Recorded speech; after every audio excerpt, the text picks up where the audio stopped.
Siyabonga inkonzo yokuhlabelela. Bahlabelela ingoma engangiyithanda nxa kade ngigula. Unumber 37 eduze Nkosi yami. Ende nganganakani ukuthi ngingaphinda ngime futhi khona. Ipicture engangiyibona ngebhokisi lami lela. Ngithanda ukulibonga abantwana bakaMlimi ngemithandazo. Ngoba mina ngilapha ngemithandazo yenu. Ende ngisesabatheni ngemithandazo yabanye abantu. Kulabantu ade bengiqinisa kuwomu kuchisa kuqanda benganiki chance yokuthi ngike mphunyuke. Ngithanda ukulibonga kunjalo kulandela uJesu ibandla lithini. Itopic yethu nxa siqalisela ku Sabbath School. Ibisisithi yona baba ngifundisa ukukhuleka indawonye le topic yethu yosuku lonke ithi walking with Jesus. Ukuhamba lo Jesu, kufamba na Jesu. Ibandla lithini? Kulula yini ukuhamba lo Jesu bantwana bakaMlimi? Akukho lula ngithi. Abanye bathi kulula kodwa akukho lula. Okulula kuphela ukuyawothamela ilanga kuphela zwi. So namhlanje isihloko sethu esingaso kumele sisifundise ukweyama kuJesu. Singakhangela ukhona omunye umama ngingathi ngusisi wafika kwenye indawo edinga wayifuna ukuyangena ecollege edinga indawo yokungena ecollege. Nxa ifike khonapho wasephiwa iform aliphiwayo lali lombuzo othi wona are you a leader? Kambe ngabe ungumthungameli yini? Yena ngokwesaba kwakhe wasenakhana nje yedwa ukuthi maybe ngingayiswela indawo. Wabe sesithi no, I'm not a leader. Ansomthungameli mina. Nxa iphepha futhi iform seliphenduka yena wanakhana ukuthi maybe kulomunye umbuzo osabisayo. Wasethola ukuthi at least siyakwemukela ngoba sesile one follower.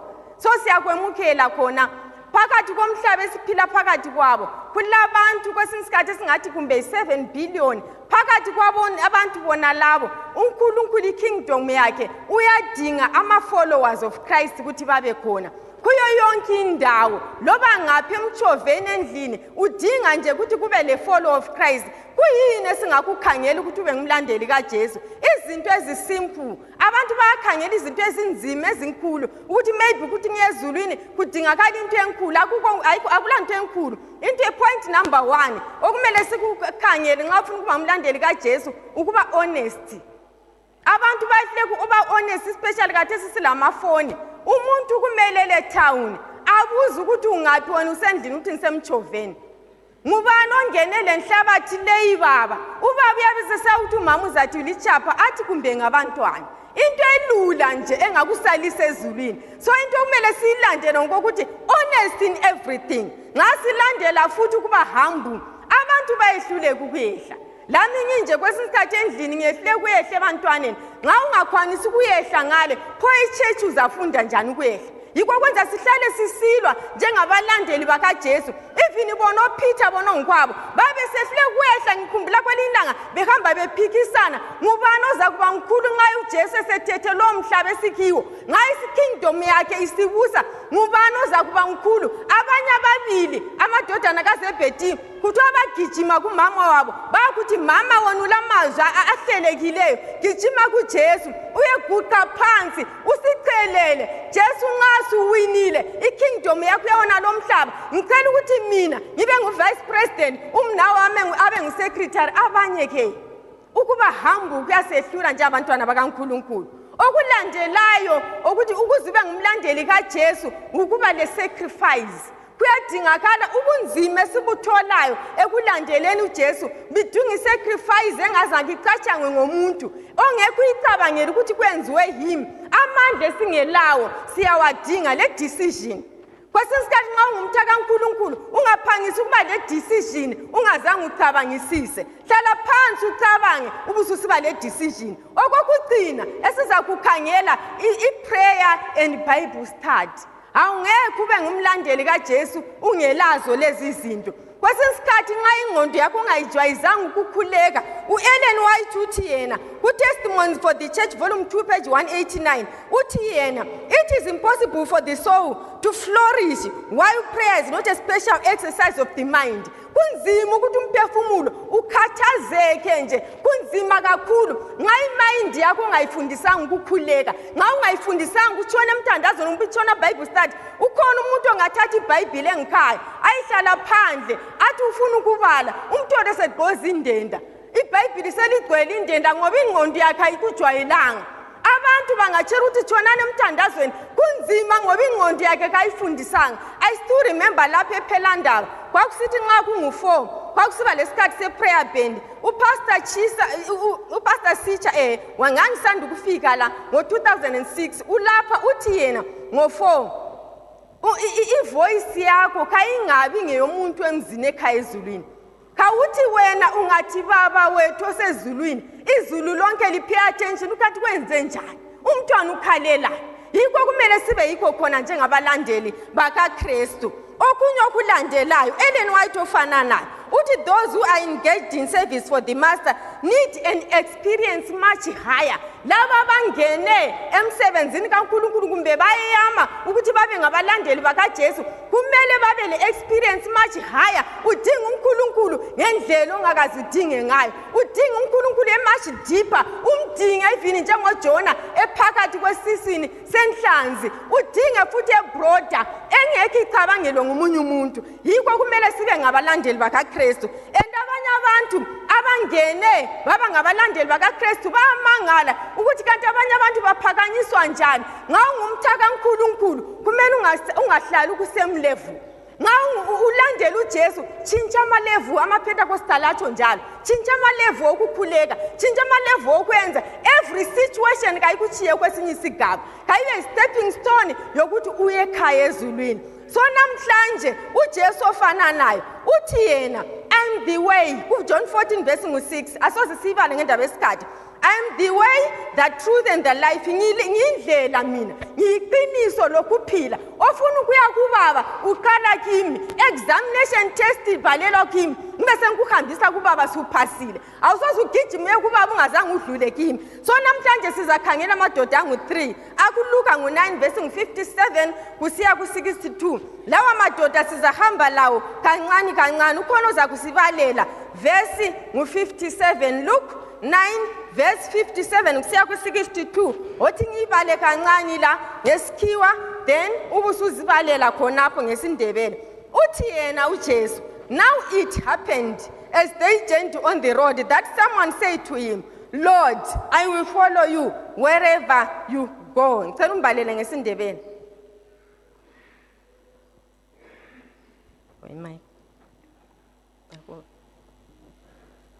Esadinga imayiki lapha wothi mbe ngikhuluma uJesu ngelinye ilanga uyahamba evela komunye umuzi esiya komunye umuzi uthola abantu bebanengi njengobantu bebabemlandela kuthiwa ngalesi sikhathi abantu ababehamba loJesu babemangalisa bawusithi nxa uduzane lomsindisi umuntu ophakeme ubonakala masinya. So amadoda lawa amanye ayegcwele babesithi nxa bekhangela uPeter babahawukele nampana bachiya ukugola inhlanzi bayakholisa belandela uJesu. So asizweni ukuthi indoda leyi nxa ibakhangele ifunani yona bala ngesindebele sizwe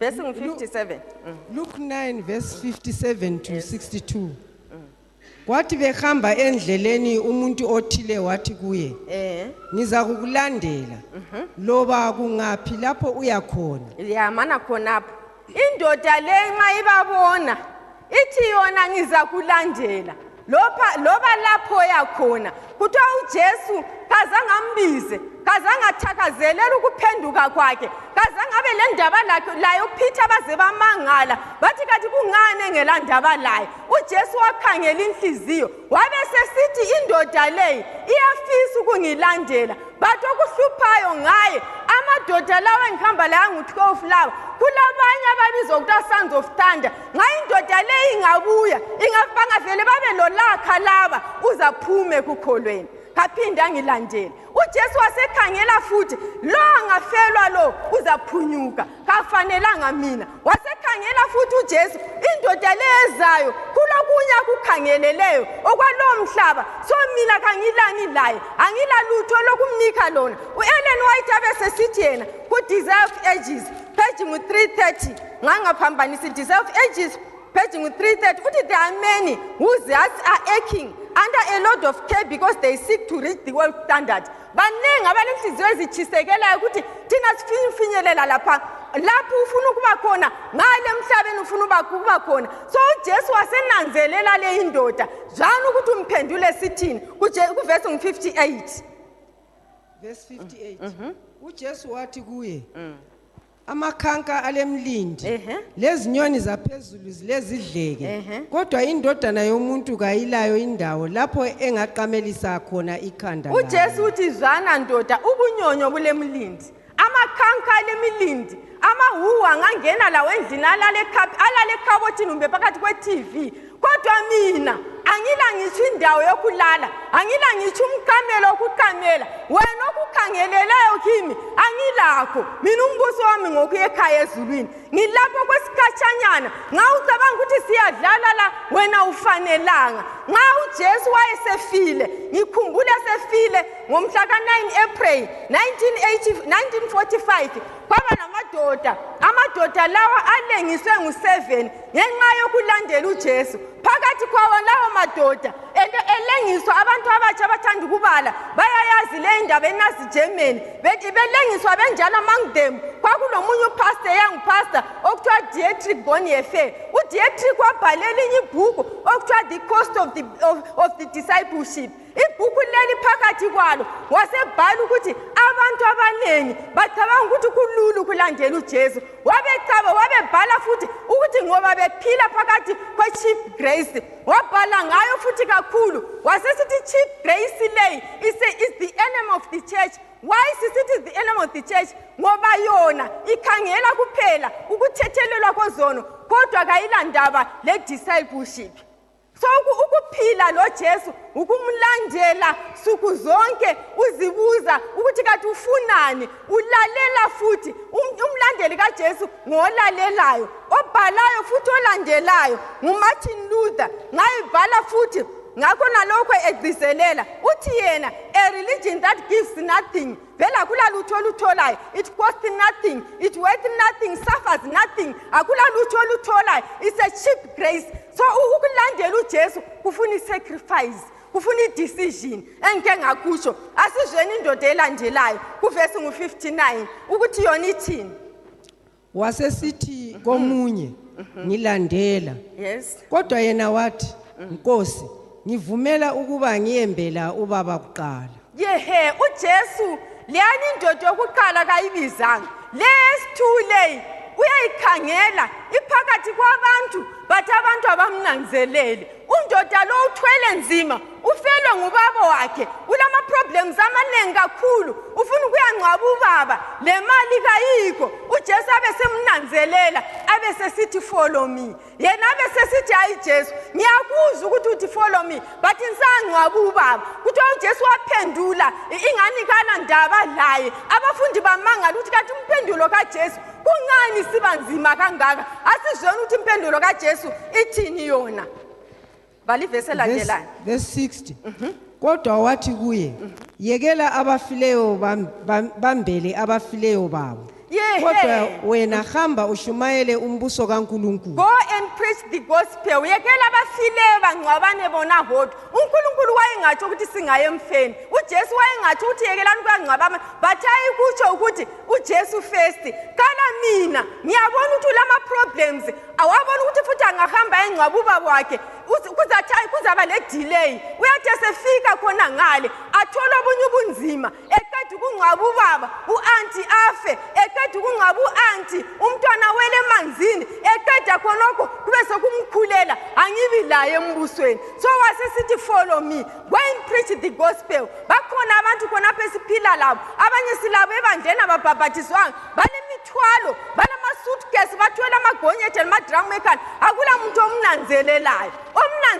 kuphela nguJesu kodwa nxa sunanzelelo la uphakathi suzile uJesu asithi follow me landela kuphela uJesu wayenzama ukumtshela ukuthi ungabuya kule ministry izinto zonke ziza kuba lula. Ibandla lithini nxa sibala silandela undoda lo okugcina lo asizweni ukuthi kuthiwani ngayo. 61 omunye wathi ngiza kukulandela yekela ngiyo sorry omunye wathi ngiza kukulandela Nkosi kodwa ngivumela ukuba ngiyeke valelisa abasekhaya kuqala ngifuna ukukulandela but ngifuna kambizi lo ufuna ukulandela uJesu ufuna okwasemhlabeni ubusy ungagijima kuthiwa ku-politics ulesikhundla ugijime ku-society ulesikhundla eziningi uyekhaya maybe nguwe induna kumbe ngisobhuku wherever lapha khona izikhundla zonke ngezakhe ngapha echurch uyakufuna lakho ufuna ukulandela zonke indawo abesesithi kuJesu ngifisa ukukulandela kodwa kule problem engilayo ngifisa ukuthi ngiye ngikhaya ngiyevalelisa izihlobo zami uJesu uthini ngempendulo yakhe kodwa uJesu wathi kuye ngakho othi esebeke isandla sakhe ekhubeni akhangele emuva ofanele umbuso kaNkulunkulu uJesu umphendula impendulo epholile kodwa ebuhlungu kakho othi angabeka isandla ekhubeni abesenyemukula acabanga ukuthi uzaphepha I still remember ngase ngiphendukile ngahamba eSabatheni for 2 weeks kwesinye isikhathi ngiyake ngihleke nje abantu nxa bemile la kwesinye isikhathi abazalwane uyabezwe ukuthi kungcono ngoba kulabantu abadala kungcono kulabo baba kungcono kulabo mama sesibachiya behambele ezithupha zabo ngicabanga ukuthi kumbe bazwile especially abaphenduka kuma effort ngoba mina ngaphenduka ku effort so ngicabanga ukuthi ngizwile but sengingedwa ngaqalisa ingani ngiyacalculate ukuthi vele decision leyi ngiyenze njani ngizama ukuchasisa ngalo ndoda lo ngiyenze njani le decision ngase ngikhamba kumama wayengqusile ngathi mama sengicabanga enye plan mina ngizabe ngibuya lapha ngeSaturday ngingilani la ngeSunday ngiye church lapha ade ngikhonza khona wathi awusoze ukukhwanise ngathi ngizazama ngakuzama for 2 weeks ngithe sengikuzamile kwangizisa ubuhlungu ngezwe ubunzima futhi ngabe ngibuya lenye plan ngathi mama ngisavalelisa ngayo umama wabe mphendula ngayena le ivesi ngangingamzwanga ukuthi uthini uthi akula umuntu obeka isandla ekhubeni ongabuyela ngikhaya kumba nyemukule emuva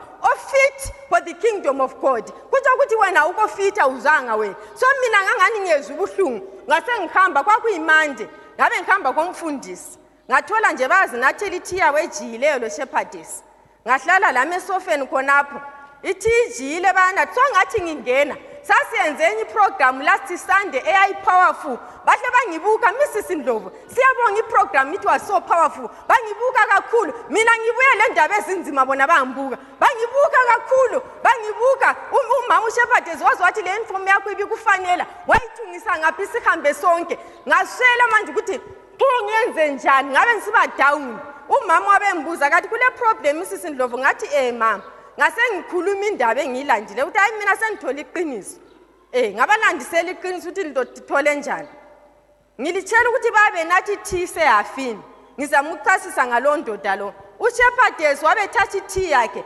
wayibisela teapotini wavala wathatha ithi kamfundisi umfundisi kachonga ukuthi sengisuthi wabisela teapotini wathatha eyamanthelele vela ngayinathi wayibisela teapotini wavala babe goqizana baqalisa umbuzo kathi mama Mrs Ndlovu uzusuke lapho ukuchisa khona usiya lapho ukuqanda khona kathi usiyadingana lami ngingedwa ngase ngibona ukuthi for sure ngilandela lapho ukuqanda khona ngakhangela ingoma yokuvula ukuthi bayama kuphela ngakhangela ingoma yokuvala bayama kuphela ngathakangela ukuthi bayaguqa kuphela abagidi baphuma bevele belokho beright benjalo ngazikhangela ngazibuza ngangilokho ngilalele bathi Mrs Ndlovu iprogram liyano oyenzile bese sifuna ukuthi sibuthanisa amathawuni wonke ukuthi uyenze iphinde njalo mina ngabe ngisithi umama uthe kakukho obeka isandla ekhubeni ongathi amnyemukule emuva unjela ukuthi ngingayivalelisa wayinjela ukuthi ungavalelisi baza kulanda bona bodwa so mina ngaba lenkani ngahle ngavalelisa so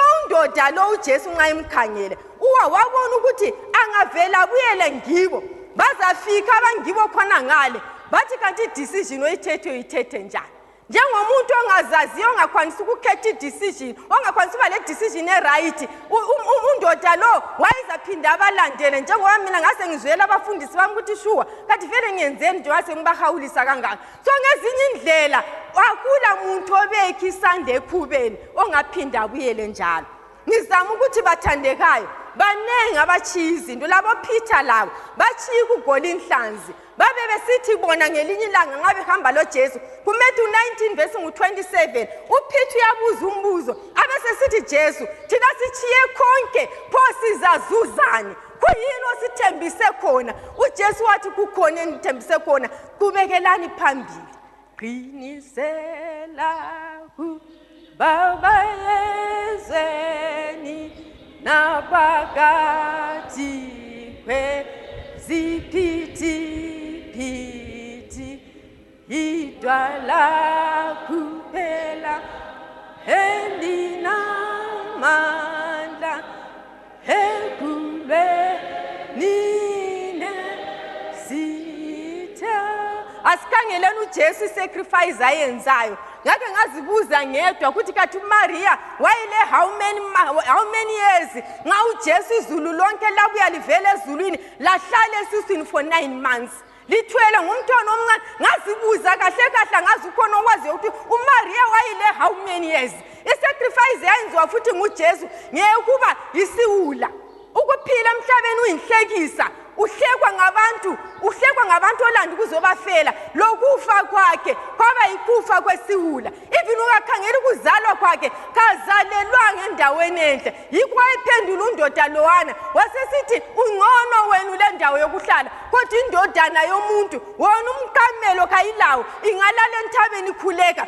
ingalala ihamba kwesinkathi siyalamba sidabule emasimini labafundi bami sikimfe sitshone ngemfe uzayenelisa yini bakhona khonapha phakathi kwethu bathandekayo abasindwayo ngemithwalo abaphakathi kobunzima abazibuzayo ngiyake ngikhangela ibandla lonke abantwana besabathu abafundile abanengi bawo bathi imisebenzi ayikho imisebenzi eminingi iwe khona ngeyangesabatha abalamsebenzi bayusile sibatshona bengikhaya uzumzwela umntwana ukuthi kaliphonye imenzeni bambelelani kuze kube sekupheleni bakhona ngikhuluma kunje abachade kuhle esabatheni wachada lejaha lesabatheni wayelikhulekele kodwa kala kuthula ngalo ijaha lelo ngikhaya bambelela kuze kube sekupheleni bakhona futhi khonapha ngabogogo bazela abantwana abanengi kodwa abantwana labana bafile usele labazukulu zibona labazukulu base primary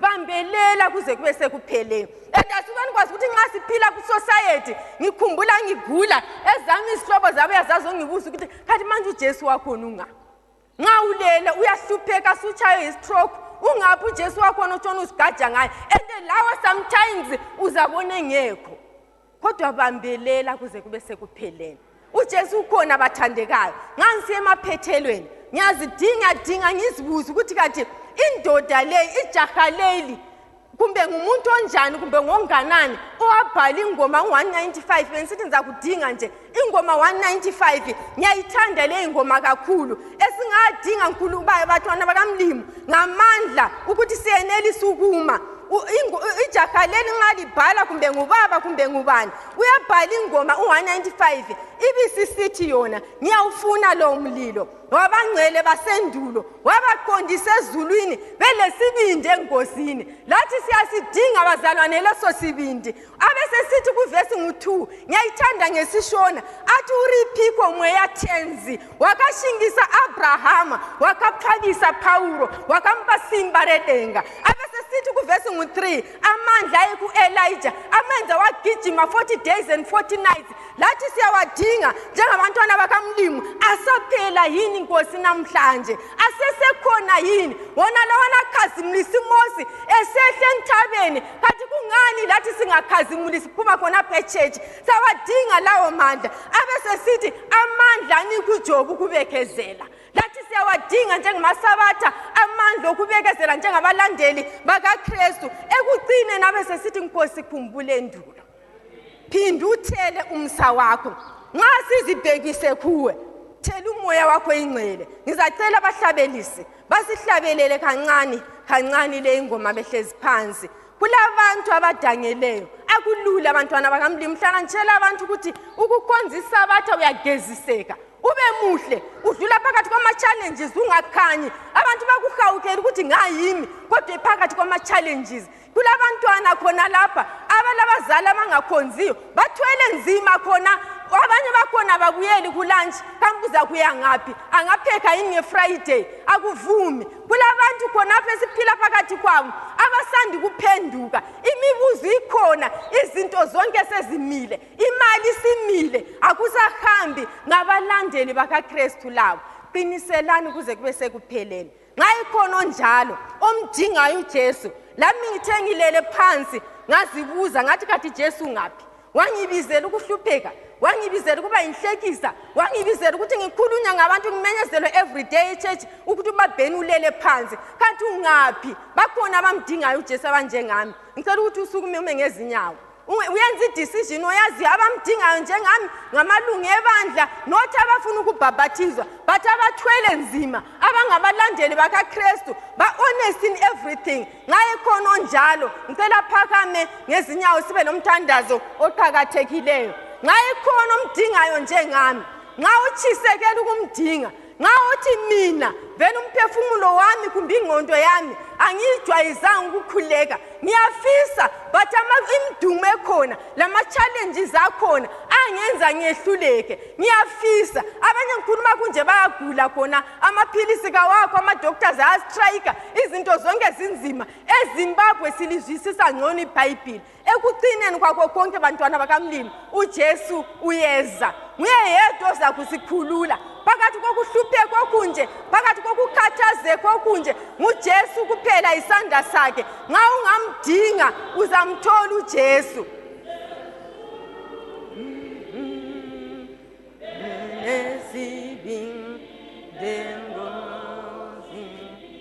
siyabonga kuleqhula engilidingayo ngiyezwa ubuhlungu kakhulu nxa umchumayile engazange abancenge laba abantu kulabantu esikhonza laba abangazake bebhabhathizwe ngithanda ukuthi ungakaphakamisa isandla alikho elinye ibandla elikhuluma iqiniso ngaphandle kwalona lelo ungazi wabhode wonke ungabhodwa elatshwe esenziwani but iqiniso lonke lila uJesu lindelwe la lanxa kuchisa kuqanda but hilo lona leli ibandla othi yena kakabhabhathizwe esabatheni ngicela ukuthi aphakamise isandla othi yena ngiyafisa ngiyasindwa khona akula muntu ongangethula umthwalo akula muntu onginanzelelayo ngihlala ngibuya khona ofisa ukubhabhathizwa ahlanganyele lathi abe ngumlandeli kaJesu ngizacela phakamisa isandla lapha khona ngicela ukuthi phakamisa isandla lapho khona siyabonga inkosi ikubusise ngelinye ilanga lami kwakule effort kuNthambama kwabiza ikhole efana layena leyi anzange ngibanjwe ngesandla ngazibuyela phambili ngicela lawo ubuye phambili bonke abaphakamisa izandla ngiyalincenga abantwana bakaMlimi lami ngake ngaba ngumuntu emzini ngangacabanga ukuthi ngizayenelisa ukuphila khona ngiyalincenga ukuthi libuye wonke ongabhabhathizwe esabatheni odinga uJesu osindwayo kakho ngakwethula umthwalo wona lo ngaphandle kukaJesu wonke odinga uJesu ngiyamemeza emuva ngale siyasikhulumile sesiqedile sasikuncengele embusweni umbuso of course ongekho lula but kulindwa kula asingeke sikutshela ukuthi kulula kunzima kunjalo but kulindwa kula ukhona emuva ngale ongakwanisa ukukhetha idecision ofuna ukuncediswa idecision ngicela ukuthi nxa khona onjalo